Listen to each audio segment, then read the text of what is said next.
How's it going, guys? Damn. Here we go again. And if you're new here, subscribe. I don't usually do content about books and stuff, so this is gonna be like a one-time thing. I just wanted to share something that I wish I knew a long time ago, because I would be in a completely different spot in my life if I knew these things. And I'm just sharing these things just in case there's someone out there that's like me, hates reading, and just needs to hear this thing from someone that hates reading like them. I know if you're out there and you hate reading, just hear me out for a second. There are some books that you need to read because they contain certain types of information that you're not gonna get anywhere except these books. And it's different when you get it from a book. There's information that you can't obtain if you don't read. Find a way to consume the content that's in those books. What I do is audiobooks. And today I'm gonna be giving you guys 6 books that I've read and have changed. These books have changed my outlook on life and the position that I'm in right now. And I wish I had read these books years and years before when they had just come out. And some key points that I got from these books. Just a disclaimer, what I've discovered from this, I've read over like 20 books so far since I started my reading journey. And what I've discovered is that sometimes you're gonna read a book, and a book of a shit ton of pages, you're gonna end up leaving with 2 or 3 things. If you are able to leave with 2 or 3 things, that's already a W. So, with that being said, let's jump into the books. The knowledge is in the books. I don't mean to sound like that guy that's like, knowledge. But look though, got my camera out. I'm at this little part. Forgive me. But I'm just trying to enjoy this summer, man. This summer is not here for long. Just so you know, I'm gonna be shooting photos as I tell you guys about the books. The first book that changed everything for me was a book called Not a Life Coach by James Smith. I think he's an Australian dude. And it's a very straightforward book, doesn't beat around the bush. This was the first audiobook that I listened to. It's kind of like a self-help book. He keeps it real. He doesn't like sugarcoat stuff. He points out a few things about chasing money. I think that's a very important thing. Basically, what's your why for doing certain things? Look at the detail of this. I feel like this book is very, very, very, very important, bro. This is one of those books that I wish I really got like years ago. The War of Art. It's called The War of Art by Steven Pressfield. Steven talks about 2 things. He talks about where you are right now and where you want to be. And there's one thing in the middle that stops you from getting to where you want to be. There's some kind of evil force, and he calls this force resistance. You may be asking yourself, what is this resistance that you talk of, Kelvin? And he describes resistance as resistance could be so many things. Self-doubt, laziness, any type of force that blocks you from getting to your creative purpose as a creative person. He says that resistance has very many ways of manifesting itself in our lives. For me, where my resistance was self-doubt, in this book, he talks about embracing resistance. It's better to fight an enemy that you know. But what I'm trying to say is that it's easier to fight that thing if you know what it is. I don't know if that makes sense, but yeah, throughout this video, you're gonna figure out that I'm not the best at describing these things, but I'm hoping you're able to pick out the main points of what I'm trying to say. I'm able to know what resistance looks like so I could fight it. Before I start working on something, and I feel like something is stopping me, or laziness, or I'm like, oh, I'll do that tomorrow. I just know that's resistance. And once you know what resistance is, it's easier to fight it because you already know what it looks like. So anytime it tries to shape-shift and come and attack your creativity, you know how to block it from stopping you from achieving what you want to achieve. In this book, Steven talks about one thing, like if I knew this, I would have started applying it already. Basically what he says is that once you start putting in the work every day towards a certain goal, that it's like things start to fall in place to help you to get towards that goal. The War of Art by Steven Pressfield. Pressfield, is that how you pronounce it? Who gives a fuck? Go read the book. The War of Art. That's a really good book. Every creative must read this book. If you haven't read it, lock in. Let me get closer. The sun is out now, so I don't know if I'm able to get some creative photos of it. But look at it. I don't know what any of these pieces mean. I can't find the plug for this one. so I can't really give you guys like a description, but it's an interesting piece. Ooh, look at this one. It looks like it was drawn there, or some kind of, maybe someone was like working on it in the illustration and left it. This is by Rick Rubin, and it's called the Creative Act.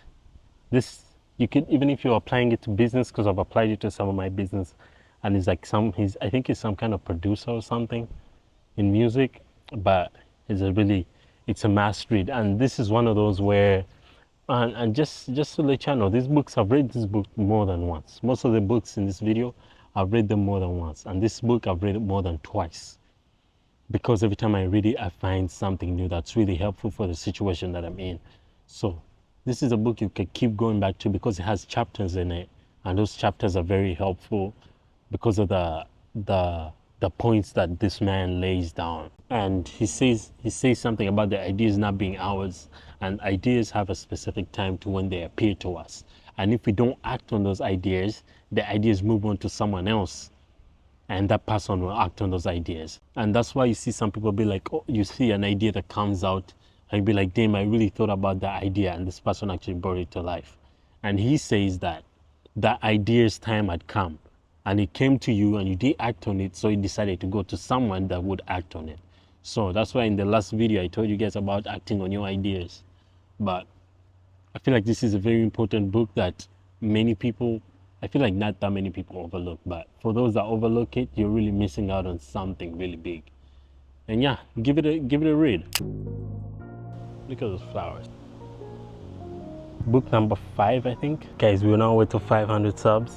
So make sure you sub up, man. Sub up. The gang is going. And okay, he's called Robert Greene, and the book is called Daily Laws.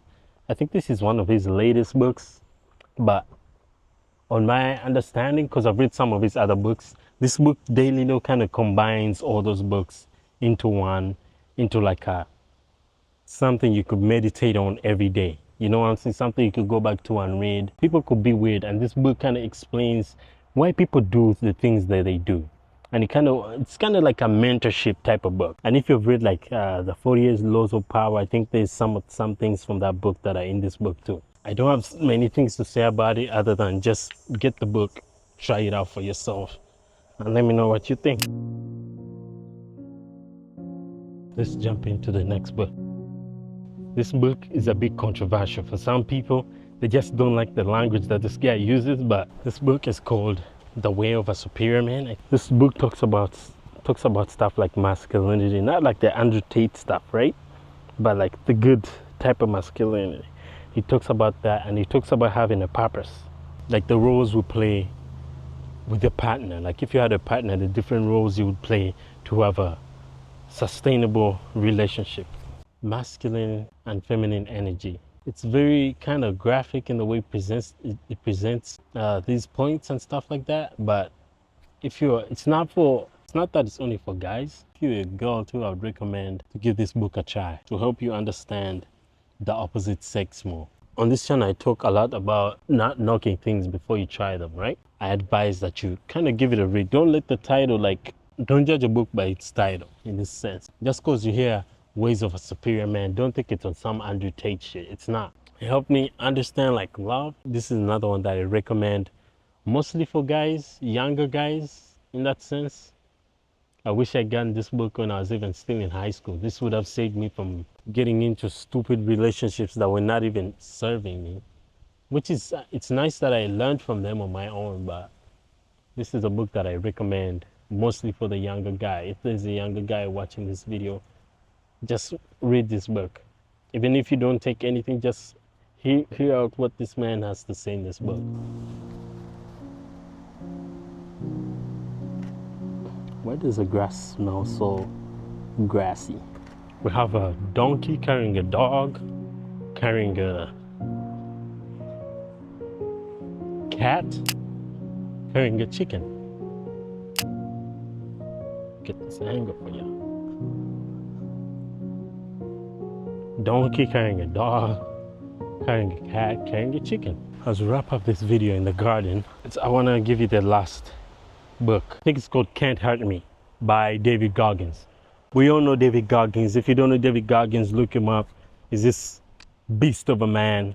This book generally talks about discipline. It's a very interesting story from David Goggins, but what I get from this book, me personally, is that you don't have an excuse. Literally nothing's stopping you from achieving what you want to achieve but yourself. That's easier said than done. You know, there's so many things that I want to achieve, and I'm trying to get out of my way so I could achieve these things. The thing that David Goggins touches on in this book is discipline. It talks about training your mind by doing the hard stuff. Every single day, do something that's hard because it puts you in a better place tomorrow. I don't want to add on to a thing that everyone knows of how like people don't want to put in work these days. We all know that. We're tired of hearing it. But like, he talks about the importance of discipline. And many people overlook discipline and it never leads them to a spot they're grateful for. Kind of just looks like any other tree, but anyways, a bonus book that people have to read is Atomic Habits. If you haven't heard of Atomic Habits, give it a chance. They're definitely having some kind of event here, but look at this guy right here. Kind of looks like a turbine. You know those turbines that the water is so calm, so clean, you can dead ass see the bottom of it. Look at that. You guys can't see it, but